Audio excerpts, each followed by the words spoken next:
అందరికీ నమస్తే అండి. మాకు ఒక మేధావి ఉన్నాడు కదా, మీ అందరికీ తెలిసిందే. గత 4-5 రోజులు బట్టి ఆయన ఏడుపు వర్ణాతీతం అన్నమాట, మనం వర్ణించలేం. దానికి తోడు ఆయనకు మద్దతుగా వైఎస్ఆర్సీపీ పార్టీ నాయకులు, మాజీ మంత్రులు, అలాగే రాత్రి సాక్షిలో ఒక పెద్ద డిబేటే పెట్టేశారు. అయ్యి బాబు, ఆయన మేధావుతనం మామూలు మేధావుతనం కాదండి. ఎక్కడ ఎవరు ఏం మాట్లాడుకున్నా సరే ఈయన హైదరాబాద్ ఆయన ఇంట్లో కూర్చుని వినేస్తాడంటే అన్ని తెలివితేటలు ఉన్నాయి ఆయన దగ్గర. మామూలు భజన కాదు, ఇంకా ఆ భజన గురించి మనం సపరేట్గా చెప్పుకోవాల్సింది. అయితే నిన్న ఈ మేధావు గురించి, ఈ ఎవరైతే ఈ అపర మేధావు ఉన్నాడో, ఈ జ్ఞానం ఉన్నాడో ఆయన గురించి పవన్ కళ్యాణ్ గారు కూడా కౌంటర్ ఇచ్చారండి. అమిత్ షా గారితో నేను మాట్లాడిందంటే ఈయన విన్నాడంట, పిచ్చి విశ్లేషణ చేసుకొస్తున్నాడు ఆయన. అసలు ఆయన బుర్ర పని చేస్తుందా లేదా? చెయ్యొచ్చు, విమర్శ చెయ్యొచ్చు, దానికి కూడా ఒక హద్దు ఉంటుంది. దాన్ని ఎవడో కూడా విశ్లేషణ అనడో. వాళ్ళు విశ్లేషకులు కాదు. ఏదో ఒక రకంగా చిచ్చు పెట్టాలనో లేదంటే ఇంకొక రకంగా మాట్లాడాలనో చేసే ప్రయత్నం ఇదంతా కూడా. దానికి తోడు కులాల ప్రస్తావన తీసుకొస్తూ కొంతమంది, అంటే ఒక లెటర్ ఒకటి చూశాను నేను, కులాన్ని తీసుకొచ్చారు అక్కడ. ఆయన ఎవరిని పడితే వాళ్ళని విమర్శించవచ్చు, కానీ ఆయన వరకు వచ్చేటప్పటికి కులాన్ని తీసుకొచ్చి ముందెట్టేస్తున్నారు. ఇది ఎక్కడ దిక్కుమాలతనం అని చెప్పేసి పవన్ కళ్యాణ్ గారు నన్ను చాలా స్పష్టంగా మాట్లాడారు. ఒకసారి పవన్ కళ్యాణ్ గారు ఏం మాట్లాడారో వినిపిస్తూ ఉంటాయి.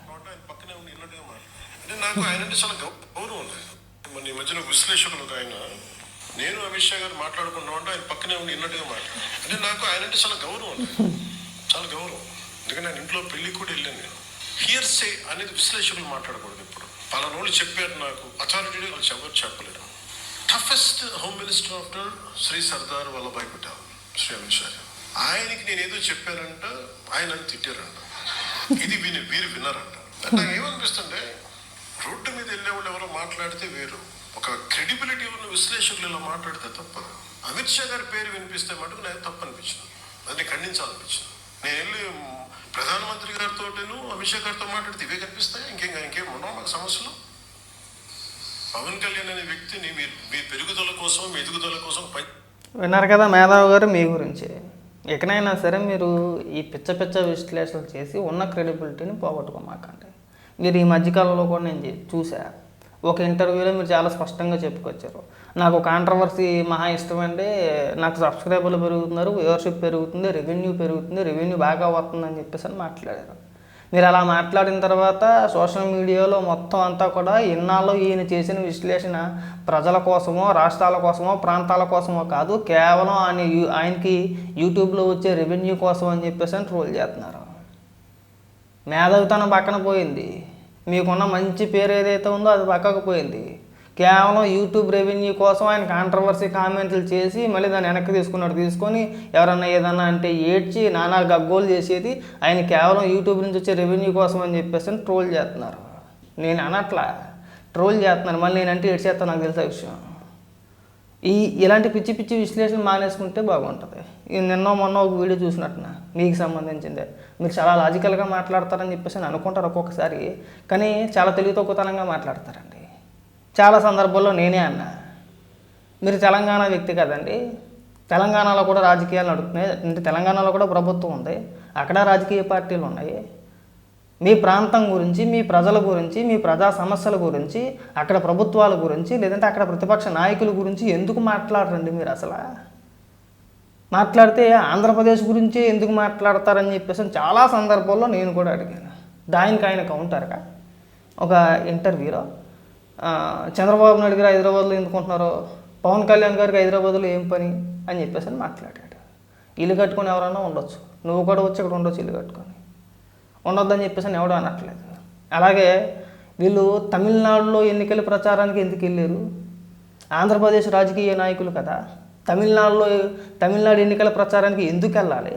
వాళ్ళకు ఒక న్యాయం, నాకు ఒక న్యాయమా అని చెప్పేసి ఈ మేధావి గారు మాట్లాడతారు. అయ్యా మేధావి గారు, తెలుగుదేశం పార్టీ బీజేపీ పార్టీతో పొత్తులో ఉన్నారు.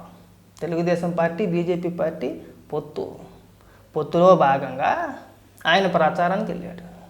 నువ్వు ఎవరితో పొత్తులో ఉన్నావండి? నువ్వు ఏ పార్టీకి సంబంధించిన వ్యక్తివండి? కాదు కదా. ఇలాంటి చిన్న పీత లాజికల్ చెప్పాలంటే నేను 100 చెప్తానండి.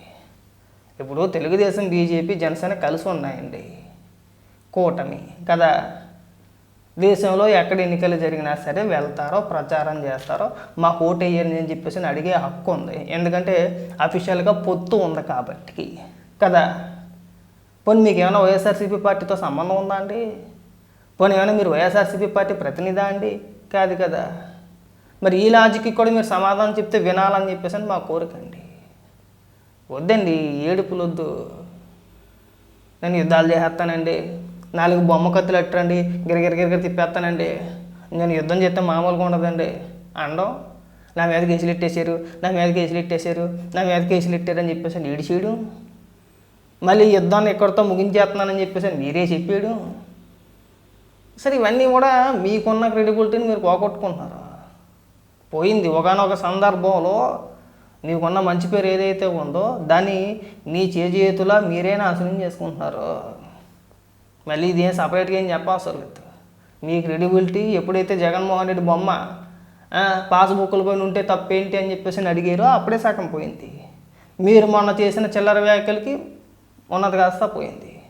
మీరు ఏదో రకంగా సింపతి డ్రామా ఆడి నా మీద కేసులు ఎట్టారు, నా మీద కేసులు ఎట్టారు, నా మీద కేసులు ఎట్టారు, కేసు ఎడితే ఒకవేళ మీరు గతంలో నా మీద పెట్టారు కదా, కేసు పెడితే మీ పైన ఎఫ్ఐఆర్ నమోదైందండి?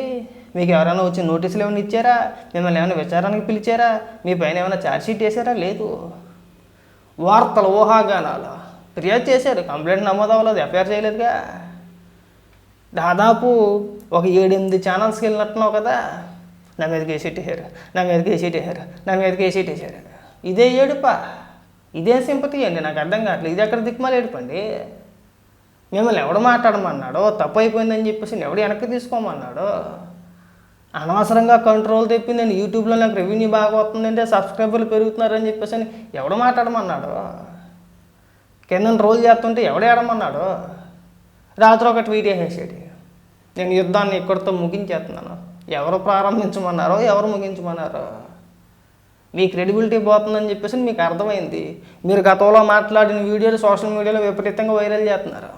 గతంలో ఇదే మేధావి అసెంబ్లీలో అనుకుంటా చంద్రబాబు నాయుడు గారిని ఉద్దేశించి జగన్మోహన్ రెడ్డి ఒక 6 4 5 లాగేసుకుంటే మీకు ప్రతిపక్ష హోదా కూడా ఉండదని చెప్పేసి జగన్మోహన్ రెడ్డి అన్నాడు. అప్పుడు ఆ జగన్మోహన్ రెడ్డి మాట్లాడినప్పుడు ఈ మేధావి విశ్లేషణ ఏంటంటే, అది రాజకీయాల్లో సాధ్యమే కదా, జరగవచ్చు. జగన్మోహన్ రెడ్డి చిట్టికేస్తే చంద్రబాబు నాయుడు గారి ప్రతిపక్ష హోదా కూడా ఉండదు. ఆ వీడియోని మీరు రీసెంట్గా పార్లమెంట్కి సంబంధించి ఒక బుక్ పట్టుకొని అసలు ఎక్కడా కూడా రాజ్యాంగంలో లేవండి, రూల్స్లో లేవండి, ఇంత పర్సంటేజ్ ఉంటేనే కానీ ప్రతిపక్ష హోదా ఇవ్వాలని చెప్పేసి ఎక్కడా లేదు, జగన్మోహన్ రెడ్డి ఖచ్చితంగా ఇవ్వాలి, జగన్మోహన్ రెడ్డికి ప్రతిపక్ష హోదా ముఖ్యమంత్రి దయాదాక్షిణాలతోనో లేదంటే స్పీకర్ గారి దయాదాక్షిణాలతోనే ఇచ్చేది కాదు, అది హక్కు అని చెప్పేసి ఏదైతే మాట్లాడారో 2 వీడియోలు పక్కన పెట్టి విపరీతంగా ట్రోల్ చేస్తున్నారండి.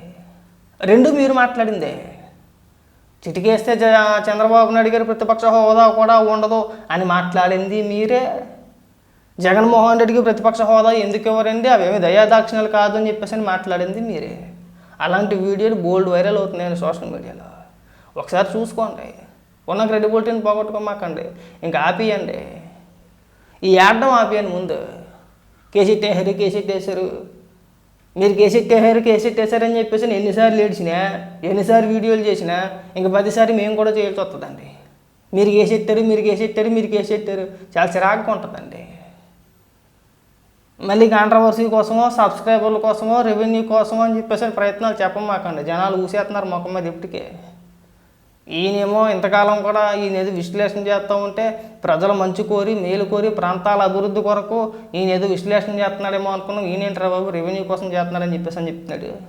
మీకు వ్యూవర్షిప్ తగ్గినప్పుడల్లా కూడా చంద్రబాబు నాయుడు గారి పైనో, లేదంటే పవన్ కళ్యాణ్ గారి పైనో, లేదంటే నారా లోకేష్ గారి పైన ఏదో ఒక కామెంట్ చేయడం, ఒక కాంట్రవర్సీ క్రియేట్ చేయడం, నన్ను ట్రోల్ చేస్తున్నారని చెప్పేసి నేను అడ్డం మొదలెట్టడం, సబ్స్క్రైబర్లు, రెవెన్యూ పెంచుకోవడం. ఇదే తంతా అండి. దాదాపు 4 ఏళ్ల బట్టి మీ తంతి ఇలాగే కనబడుతుంది మాకు ప్రతిసారి కూడా. మళ్ళీ రెవెన్యూ అని చెప్పేసి నేను అనట్లేదండో, మీరన్న మాటలే. నాకే మంచిది కదా, సబ్స్క్రైబర్లు పెరుగుతున్నారు కదా, వ్యూవర్షిప్ పెరిగింది కదా, రెవెన్యూ కూడా బాగా వస్తుంది కదా అని మీరన్నదే. ఇంక రెవెన్యూ గట్టా పక్కన పెట్టేస్తే బాగుంటుందండి. మీ వయసుకి, మీ స్థాయికి, మీకున్న క్రెడిబిలిటీకి ఉందని చెప్పేసి మీరు అనుకుంటున్నారు కాబట్టి ఇలాంటి చిల్లర వ్యాఖ్యలు తగతో. ఎక్కడైనా విశ్లేషణ చేసేటప్పుడు ప్రజలకు పనికొచ్చే విశ్లేషణ చేయండి. మళ్ళీ లాజికల్ చెప్పమాకండి. చంద్రబాబు నాయుడు గారికి హైదరాబాద్లో ఏం పని? నువ్వు కూడా ఆంధ్రప్రదేశ్లో ఇల్లు కట్టుకొని కొనుక్కొని ఉండొచ్చు, బ్రహ్మాండంగా ఉండొచ్చు. చంద్రబాబు నాయుడు గారు తమిళనాడు ఎన్నికల ప్రచారానికి ఎందుకు వెళ్ళారు? నేను ఇందాక చెప్పాను. మేము పొత్తులో ఉన్నాం, మేము అఫీషియల్గా మేము పొత్తులో ఉన్నాం. మేము తమిళనాడు అన్నా వెళ్తాం, కర్ణాటక అన్నా వెళ్తాం, ఇంకో రాష్ట్రాన్ని వెళ్తాం, ఏదైనా మాట్లాడతాం. మీరేం వైఎస్ఆర్సీపీ పార్టీ అధికార ప్రతినిధి కాదు, లేదంటే వైఎస్ఆర్సీపీ పార్టీకి సంబంధించిన వ్యక్తి కాదు. అనవసరంగా వైఎస్ఆర్సీపీ పార్టీని భుజాన్ని వేసుకొని మీరు కావాలని చెప్పేసి ప్రభుత్వాల పని ఏడ్చి చంద్రబాబు నాయుడు గారినో పవన్ కళ్యాణ్ గారినో ఇలాంటి చిల్లర వ్యాఖ్యలు చేయరని చెప్పేసి ఆశిస్తున్నాం.